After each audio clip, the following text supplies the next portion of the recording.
دوستو Saddam Hussein کو پھانسی پر لٹکا دیا گیا تھا اور یہ وہ دن تھا کہ جس دن مسلمانوں کے عید قربانی کا دن ہوتا ہے، یعنی عید الاضحیٰ کا دن تھا۔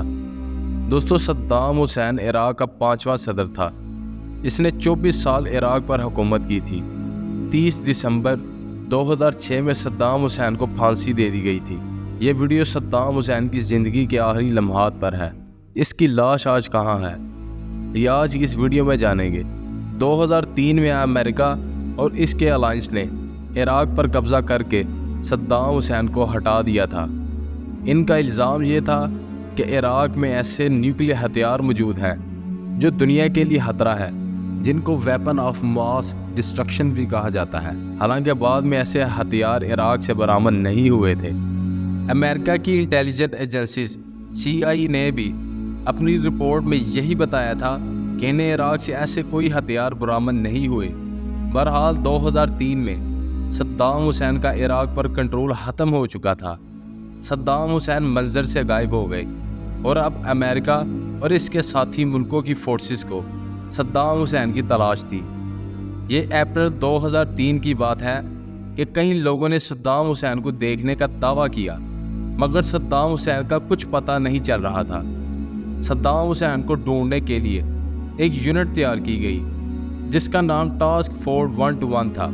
6 مہینے مزید گزر گئے اور آخرکار دسمبر 2003 میں صدام حسین کے ٹھکانے کا پتہ چل گیا۔ دراصل امریکن فورسز نے صدام حسین کے ایک ڈرائیور ابراہیم عمر کو گرفتار کر لیا تھا۔ اس کو صدام حسین کا بہت ہی قریبی ساتھی سمجھا جاتا تھا۔ اسی سے صدام حسین کہاں ہے پتہ لگایا گیا۔ صدام حسین کو پکڑنے کے لیے جو آپریشن کیا گیا اس کا نام ریڈ ڈان تھا۔ صدام حسین عراق کے شہر تگرد میں موجود تھا۔ تگرد وہ شہر ہے جہاں صدام حسین پیدا ہوا تھا۔ اس آپریشن میں 600 فوجی شامل تھے۔ انہوں نے ایک فارم ہاؤس میں ریڈ کرنی تھی۔ اسی فارم ہاؤس کے پاس ایک فوجی کو زمین میں ایک سوراخ نظر آیا۔ اسی ہول کے نیچے صدام حسین چھپا ہوا تھا۔ صدام حسین کو گرفتار کر کے عراق کے شہر بغداد لے جایا گیا۔ اس کے بعد 1 جولائی 2004 کو صدام حسین پر عراق کی ایک عدالت میں مقدمہ شروع ہو گیا۔ اس پر الزام تھا کہ اس نے انسانیت کے خلاف کام کیا ہے۔ صدام حسین پر 148 لوگوں کو قتل کرنے اور عورتوں اور بچوں پر ٹارچر کرنے کا بھی الزام تھا۔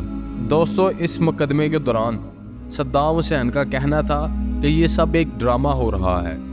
اس نے یہ بھی کہا کہ یہ عراق کا آج بھی صدر ہے۔ اس نے مقدمے کے دوران کئی بار احتجاج بھی کیا۔ اس وقت شاید سب جانتے تھے کہ اس مقدمے کا فیصلہ کیا آنا ہے۔ یہ مقدمہ 2.5 سال چلتا رہا اور بالآخر 5 نومبر 2006 کو عراق کے سابق صدر صدام حسین کو پھانسی کی سزا سنا دی گئی۔ اس فیصلے کے خلاف اس کی اپیل کو بھی مسترد کر دیا گیا، یعنی کہ اب صدام حسین کو پھانسی ہو جانی تھی۔ صدام حسین نے کہا کہ اس کو اسکواڈ فائرنگ کے ذریعے مارا جائے۔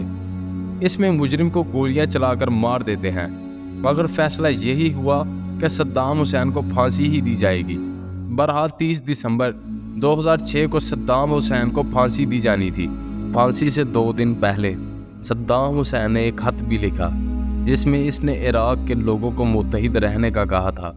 اس نے مزید یہ بھی کہا کہ جن ملکوں نے عراق پر قبضہ کیا ہے، جیسا کہ امریکہ، ان ملکوں کے لوگوں سے نفرت مت کرو، بلکہ صرف ان لوگوں کے حکمرانوں کے خلاف آواز اٹھاؤ جو فیصلہ کرتے ہیں۔ پھانسی سے پہلے صدام حسین نے آخری کھانا چاول اور چکن کی ایک ڈش کھائی تھی۔ اس نے گرم پانی میں شہد ملا کر بھی پیا تھا۔ اسی دن صدام حسین کو پھانسی تو ہو گئی، اس کو اس کے آبائی گاؤں العوجہ میں دفنا بھی دیا گیا۔ لیکن پھر ایک عجیب بات سامنے آئی۔ کچھ مہینے پہلے عراق کے سابق وزیر اعظم مصطفیٰ الکاظمی نے دعویٰ کیا کہ صدام حسین کی قبر میں اس کی لاش موجود نہیں ہے۔ اس کا ماننا ہے کہ صدام حسین کو دفنانے کی بجائے اس کی لاش کو بغداد کے پاس کہیں پھینک دیا گیا تھا اور بعد میں اس کی لاش کو اس کے قبیلے النادہ کے حوالے کر دیا گیا تھا، جنہوں نے صدام حسین کو تگرد شہر کے پاس کہیں دفنا دیا تھا۔ اس نے یہ بھی کہا کہ 2012 میں جب تگرد شہر میں ISIS گھس گئی تھی تو صدام حسین کی لاش کو، جو تب ایک ڈھانچہ بن گئی ہوگی، اس کی اصل قبر سے نکال کر کہیں اور لے جایا گیا، اور آج صدام حسین کی لاش کی باقیات کہاں دفن ہے یہ بھی کوئی نہیں جانتا۔ یعنی یہ بات اب تقریباً کنفرمڈ ہو چکی ہے کہ صدام حسین کی جو قبر بتائی جاتی تھی اس میں اس کی لاش موجود ہی نہیں تھی۔ مجھے امید ہے کہ آپ کو آج کی ویڈیو پسند آئی ہوگی۔ ایسی مزید انفارمیٹیو ویڈیو دیکھنے کے لیے ہمارے چینل کو لائک اور سبسکرائب کریں۔